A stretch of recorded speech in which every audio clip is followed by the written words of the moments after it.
విజయసాయిరెడ్డి రాజీనామా అనేది ఒక షాకింగ్ ఇన్సిడెంట్‌గా చెప్పుకోవచ్చు. ఎందుకంటే ఆయన ఎక్కడ హింట్ కూడా ఇవ్వలేదు. ఆయన రాజకీయాల నుంచి బయటికెళ్తాడని అనలేదు. కాకపోతే అంతకుముందు అంటే 2023 ఆ ప్రాంతంలో విజయసాయిరెడ్డి వైసీపీ నుంచి బయటికెళ్తాడని వార్తలొచ్చాయి గానీ, రాజకీయాల నుంచి ఆయన సన్యాసం తీసుకుంటారని, విరమించుకుంటారన్నారని ఎప్పుడు గూడా ఆయన హింట్ ఇవ్వలేదు. పైగా ఆయన పోరాడుతున్నట్టే ప్రకటించాడు. ఈవెన్ తను సొంత మీడియా పెట్టి ఈ తెలుగుదేశం యెల్లో మీడియాని నేను ఓడిస్తాను, నేను నా సొంత మీడియా పెడతాను, ఇవన్నీ కూడా ఆయన చెప్పాడు. తీవ్రంగా ఆయన ముఖ్యంగా ఈనాడు జ్యోతిర్ల మీద విరుచుకుపడేవాడు. అలాంటి వ్యక్తి 8 నెలల్లో కూడా ఆయన స్ట్రాంగ్గానే ఉన్నాడు. అనేక సార్లు ఈవెన్ జగన్కి షర్మిలకి మధ్య కూడా వస్తే కూడా స్ట్రాంగ్గా జగన్ వైపు నిలబడి ఆయన షర్మిల కోపానికి గురయ్యాడు. షర్మిల కూడా ఆయన్ని బండుబూతులు తిట్టింది. ఆయన సడన్గా రాజ్యసభ సభ్యత్వానికి రిజైన్ చేశాడు, వైసీపీకి రిజైన్ చేసడం, అసలు రాజకీయాల్లో నేను ఉండను, వ్యవసాయం చేసుకుంటానని చెప్పడం. దీనికి కారణాలు ఆయన ఏమీ చెప్పలేదు. వ్యక్తిగత కారణాలు అన్నాడు కానీ వ్యక్తిగతంగా కారణాలు ఏంటో తెలియదు. ఒక వెర్షన్ ఏంటంటే ఆయనకు శాంతి అని ఆయన కూతురు వయసు ఉన్న అమ్మాయికి ఒక ఆఫీసర్ ఆమెకు అఫేర్ ఉందని, ఇతని వల్లే ఆమె కొడుకు పుట్టాడని ఇది తెలుగుదేశం మీడియా చాలా పెద్ద ఎత్తున ప్రచారం చేసింది. శాంతి మాజీ భర్త విడాకులు తీసుకున్నాడు, అతని దగ్గర వీడియోలు పెట్టించి పెద్ద ఎత్తున ఈయన్ని బదనాం చేశారు.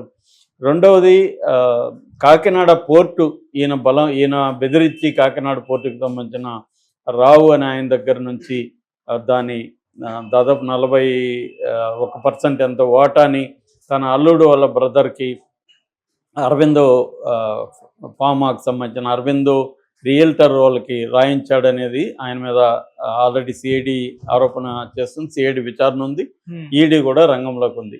అట్లాగే అక్రమాస్తుల కేసులకు సంబంధించి కూడా జగన్తో ఈయన ఉన్నాడు, ఏటుగా ఉన్నాడు. ఎందుకంటే వైఎస్ ఫ్యామిలీకి గత 40 ఏళ్ళుగా ఈయన ఆడిటర్గా ఉన్నాడు.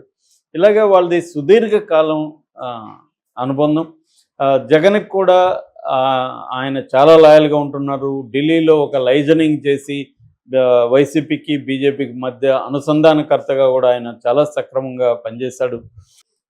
ఒక ఇంటెగ్రిటీ ఉన్న వాళ్ళలాగా, ఒక ఎడ్యుకేటెడ్ నాలెడ్జబుల్ లాగానే ఆయన కనిపించాడు. ఒక విభిన్నమైన రాజకీయ నాయకులాగా ఉన్నాడు ఆయన. సో జగన్ కూడా ఆయన్ని కొంతకాలం మధ్యలో ఇబ్బంది వచ్చినా ఓవరాల్గా ఆయనకి ఇంపార్టెన్స్ ఇచ్చాడు.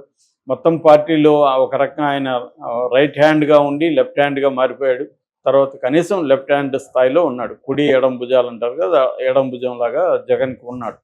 అటువంటి వ్యక్తి రిజైన్ చేసినప్పుడు కూడా జగన్ని పల్లెత్తు మాటనలేదు. జగన్ ఇంకా నాలాంటి వాళ్ళు 1000 మంది పోయినా జగన్కి ఏం కాదు, జగన్ బాగుండాలని కోరుకుంటున్నాను, వాళ్ళ ఫ్యామిలీ నాకు ఎంతో చేశారు, భారతమ్మ నాకు చాలా హెల్ప్ చేసింది, భారతమ్మ కృతజ్ఞతలు, ఇవన్నీ కూడా ఆయన చెప్పాడు. జగన్తో కూడా మాట్లాడే ఆయనకు చెప్పేసాను అన్నాడు. ఇదంతా ఫైన్. అందుకనే వైసీపీలో కూడా ఆయన మీద ఎక్కడ విమర్శలు లేవు. ఆయన బాగుండాలని కోరుకున్నారు. ఆయన చేసే ఏ కార్యక్రమం చేసినా అవి సక్సెస్ అవ్వాలని వైసీపీ వాళ్ళు కోరుకున్నారు. ఒకే ఒక అంబటి మాత్రమే ఆయన్ని ప్రలోభాలకు గురి చేశారు, బెదిరించారు అని చెప్తున్నారు. అది ఎవరో బయట పెట్టాలని మాత్రమే డిమాండ్ చేశారు తప్ప ఆయన మీద నెగిటివ్ ఎక్కడ కామెంట్ చేయలేదు. క్యారెక్టరు, విశ్వసనీయత, విలువలు ముఖ్యం రాజకీయాల్లో. అవి లేకపోతే వేస్ట్. అవి ఉంటే కాలర్ ఎత్తుకొని తిరగచ్చు. మా నాయకుడు అని గర్వంగా చెప్పుకుంటారు. ఒక ఎమ్మెల్యే అయినా, ఎంపీ అయినా, ఎవరైనా. రాజ్యసభ నుంచి రిజైన్ చేసిన వాళ్ళ ముగ్గురికైనా ఇదే వర్తిస్తుంది. మొన్న వెళ్ళిపోయిన ఆయనకైనా వర్తిస్తుంది. ఒకటి ప్రలోభాలకు కానీ లేకపోతే భయపడి కానీ వెళ్ళిపోతారు. రాజకీయాల్లో భయపడితే లాభం లేదు. మనం కళ్ళు మూసుకుంటే 5 ఏళ్ళు గడిచిపోతుంది, మళ్ళీ మనం గెలుస్తాం. రాజకీయాల్లో భయపడిపోవడం కూడా కరెక్ట్ కాదు అనేది ఆయన చెప్పాడు. ఇక్కడ ఏంటంటే జగన్ చెప్పిన దాంట్లో ఒక ప్రాబ్లం, 2 ప్రాబ్లంలు ఉన్నాయి. ఒకటేమో విజయసాయిరెడ్డిని ఆ ముగ్గురిని ఒక ఘాటను కట్టకూడదు. ఎందుకంటే ఆ ముగ్గురు రిజైన్ చేసి వేరే పార్టీల్లోకి వెళ్ళిపోయి వాళ్ళు మళ్ళీ పదవులు తీసుకున్నారు. ఈయన ఏ పార్టీలో చేరలేదు, ఇప్పటి వరకు పదవులు ఆశించలేదు, జగన్ మీద నెగిటివ్గా ఎక్కడ మాట్లాడలేదు. ఆయన భయపడి వెళ్ళాడా ఇంకోటా కూడా ఎవరికి తెలీదు. ఆయన భయపడి వెళ్ళాల్సిన అవసరం కూడా ఏం కనిపించలేదు. ఒకవేళ భయపడి వెళ్తే కూడా హ్యూమన్ బీయింగు, వాళ్ళకి రకరకాల ఇష్యూస్ ఉండొచ్చు, రేపు ఆరోగ్యం సహకరించకపోవచ్చు, జైల్లో పోయి కూర్చోవాల్సి రావచ్చు. ఎందుకులే మనం చేసింది చాలు అనుకున్న ఒక వ్యక్తి బయటికి పోతే వాళ్ళని సగర్వంగా సాగనంపాలి తప్ప వాళ్ళని గురించి విశ్వసనీయత లేదు, విలువలు లేవు, క్యారెక్టర్ లేదని మాట్లాడకూడదు. అది విజయసాయి రెడ్డికి కూడా వర్తిస్తుందని ప్రత్యేకంగా జగన్ చెప్పడం అనేది కరెక్ట్ కాదు ఖచ్చితంగా. ఎందుకంటే అట్లా అనుకుంటే జగన్ భయపడి ఈ 10 ఏళ్ళుగా మోడీకి తల ఉంచి మోడీకి కాళ్ళకి నమస్కారాలు చేసే స్థాయిలో వంగి వంగి లేడా? ఎప్పుడైనా ప్రశ్నించాడా జగన్ మోడీని? ఇప్పుడు మొన్న బడ్జెట్లో కూడా చంద్రబాబుని అంటున్నాడు కానీ మోడీని ఎందుకు అనట్లేదు జగన్? జగన్కు కూడా విశ్వసనీయత, విలువలు, క్యారెక్టర్ ఉంటే గట్టిగా మరి నిలదీయచ్చు కదా. మోడీని నిలదీసే దమ్ముందా? లేదు కదా. దానికి కారణం క్లియర్గా తెలుసు. జగన్ మీద కేసులు ఉన్నాయి. జగన్ మోడీ అనుకుంటే రెండో రోజు జగన్ జైలుకి వెళ్ళాలి, శిక్ష పడినా పడుతుంది.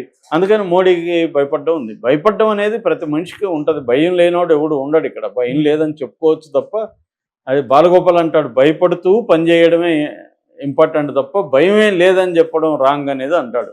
ఆయన మీద ప్రాణ భయం ఉంది కదా, మీకు భయం లేదంటే భయం ఖచ్చితంగా ఉంటుంది. భయపడుతూ పని చేసుకొని వెళ్ళడమే అని. అలాగా నేను కూడా నక్సలైట్లను చాలామందిని చూశాను. భయం అక్కడ కూడా భయాలు ఉంటాయి. ఎప్పుడు చచ్చిపోతామో ఏమని భయం ఉంటుంది. సో అలాగా ఒకవేళ ఆయన భయపడే వెళ్ళుంటే కూడా జగన్ ఆయన్ని అర్థం చేసుకోవాలి తప్ప జగన్ ఏదో గొప్పోడు, ఆయన ఏదో నీచుడు అన్నట్టుగా మాట్లాడడం అయితే రాంగు. దానికి కూడా ఆయన సంస్కరణవంతంగా ఈరోజు సమాధానం ఇచ్చాడు. నాకు విశ్వసనీయత, విలువలు, క్యారెక్టర్ ఉన్నాయి కాబట్టి నేను ప్రలోభాలకి లొంగలేదు, ధైర్యంగా నిలబడ్డాను అని ఆయన విజయసాయి రెడ్డి చెప్పుకున్నాడు. ఆయన మరి భయపడి బయటికి వెళ్ళాడా, కేసులకు భయపడి వెళ్ళాడా, లేకపోతే ప్రలోభాలకు వెళ్ళాడా అనేది కూడా ఎక్కడా ఏమీ ఎస్టాబ్లిష్ కాలేదు. ఆయన ఎవరైనా భయపెట్టారేమో తెలియదు. ప్రలోభాలు పెట్టినట్టుగైతే ఎక్కడ ఆరోపణలు కూడా రాలేదు. జగన్ కూడా అందుకనే భయం అనే పదాలు యాడ్ చేశాడు. సో జగన్ చెప్పింది ఖచ్చితంగా రాంగ్ ఉంది.